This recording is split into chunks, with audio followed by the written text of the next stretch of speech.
Governor Newsom today unveiled his economic recovery plan, which would send direct payments to 2 out of every 3 people who are living in our state. And it comes as the state just saw a giant budget surplus. Doug Johnson outlines that plan and why some say it's not a good idea to spend the state's extra money this way. I'm about to make an announcement no other governor in California history has ever made, and I would argue no governor in American history has ever made. Today, Governor Newsom announced California has a $75.7 billion budget surplus. A shock since many, including the governor's own administration, have predicted a $54.3 billion shortfall just last year because of the COVID-19 pandemic. The state will also see an additional $26 billion from the federal government for economic relief.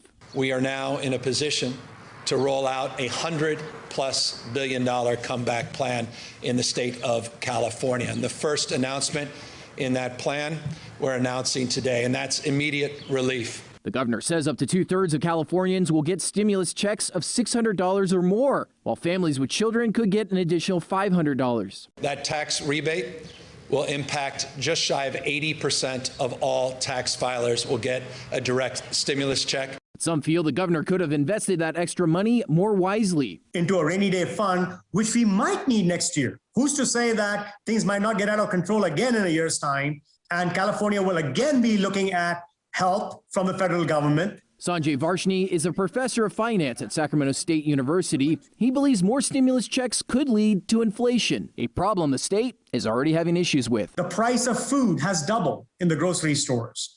The price of lumber has tripled. Professor Varshney adds he believes these stimulus checks are a year too late to save many small businesses which have now closed. With the state's economy expected to be fully back up and running by June 15th, Varshney believes the stimulus money may not help the economy the way the governor intends. They're going to get these checks. They don't really need these checks. So they're going to save that money somewhere, or they're going to write down debt someplace. So it's not going to show up in the economy the way people think it's going to show up in the economy.